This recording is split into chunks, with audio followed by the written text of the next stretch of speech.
नमस्ते. आपलं अरविंद गणेश दामले चॅनेलमध्ये स्वागत आहे.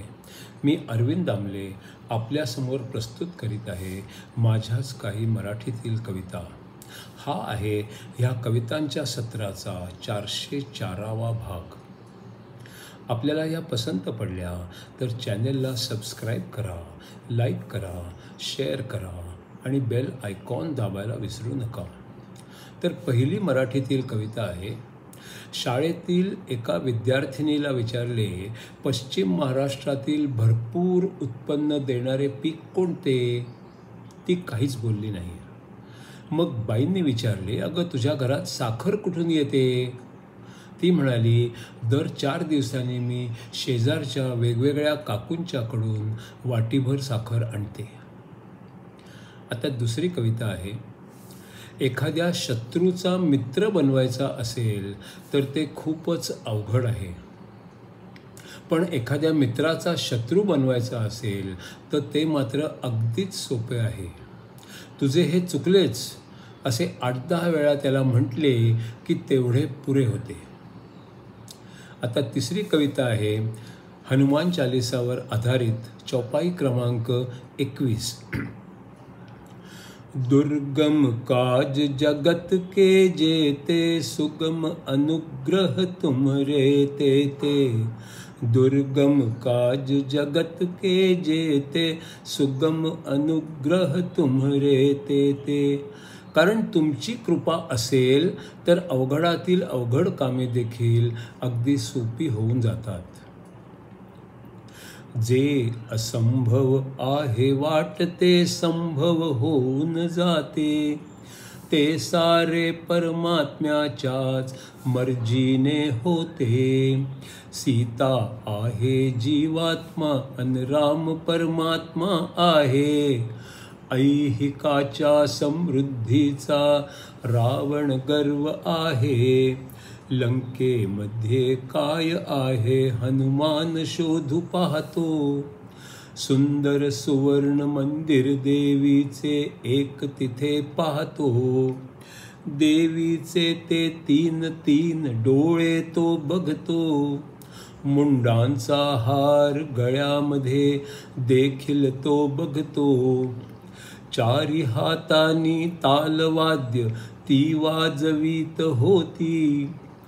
आणि योगिनी रावणाचा जय जयकार करीत होती. त्या सर्वांमध्ये हनुमान एक उडी घेतो.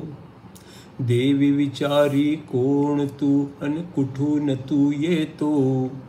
हनुमान स्वतःचा परिचय देतो अन उत्तर देतो. येण्याचे प्रयोजन एकच, सीतेला शोधतो. देवी म्हणते हिमालयाची मी पुत्री आहे. चंडिका पार्वती काली देखील माझे नाव आहे. रावणाने मला जिंकले मी त्याचे काम करते. संकट त्यावर आले तर मी रक्षण करते. हनुमान तुझे विशाल रूप मला बघायचे आहे. तू ते करू शकतोस हे तुझेच म्हणणे आहे. विशाल रूप दाखवले, दानव मेलेले दाखवले. वानरांनी त्यांना मारले हेही दाखवले. मुकुटावरच्या हिऱ्यामध्ये रावणवध दाखवला. मेघनाद कुंभकर्णाचा मृत्यू पण दाखवला. जळती लंका दाखवली, लंकेश विभीषण दाखवला. देवीच्या चेहऱ्यावरचा आश्चर्यभाव दाखवला. सर्व पाहून देवी म्हणाली, तू तर शंकर आहे. रावण आणि राक्षसांना माराया आला आहे. हे काम करण्यासाठी तू रामाचा सेवक आहे. सांग मला तू माझ्या लायक काय काम आहे. देवीला हनुमान बोलला, लंका सोडून जावे. दुर्जनांच्या सेवेमध्ये कशास तू राहावे. रावण नाही संपला तर पृथ्वीचे वाईट होईल. त्याची सेवा केली तर तूही पापी होशील. देवी वदली सीतेचा अपमान माझा अपमान आहे. लंका सोडून जाईन मी आत्ता ठरवित आहे.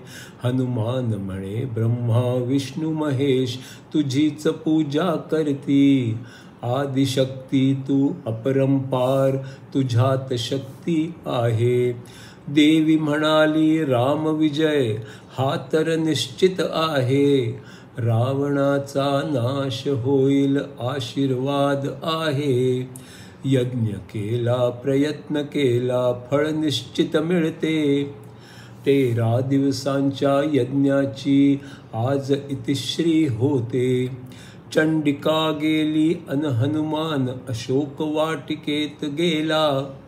दानवा मारून रक्त देवीला प्याया देण्या गेला. झाडे तोडून सारी फुले देवीला देऊन आला.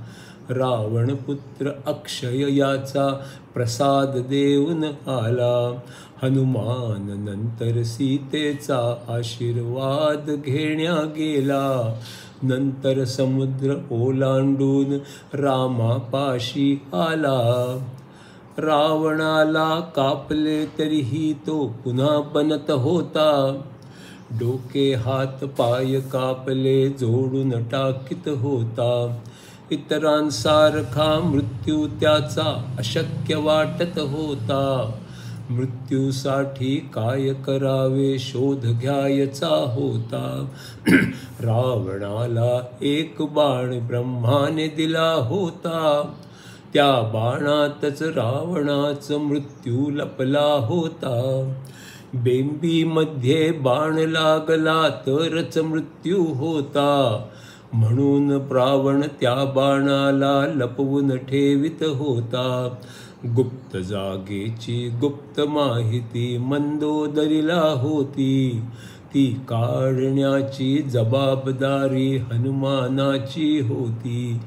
एका उडीमध्ये हनुमान लंकेत गेला. म्हाताऱ्या भविष्यवेत्याचे तो रूप घेऊन गेला. काठीच्या आधाराने तो चालत होता. भविष्य जाणण्या बराच मोठा समुदाय आला होता. मंदोदरीने रावणाचे भविष्य जाणायचे होते. म्हणून तिने म्हाताऱ्याला बोलाविले होते. मंदोदरी म्हणली बाणाला सुरक्षित ठेवायचे होते आणि त्याचे ठिकाण अगदी गुप्त ठेवायचे होते. विभीषण आता रामाच्या बाजूला गेले होते. त्याला बाणाची माहिती असणे संभव होते.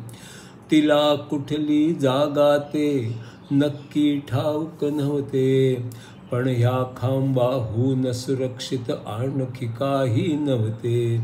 रामनामाने तो खांब लगेच फुटला होता आणि बाण घेऊन हनुमान गायब झाला होता. हनुमानाने अवघड काम सोपे केले होते अन बाणाला रामापाशी सुरक्षित नेले होते.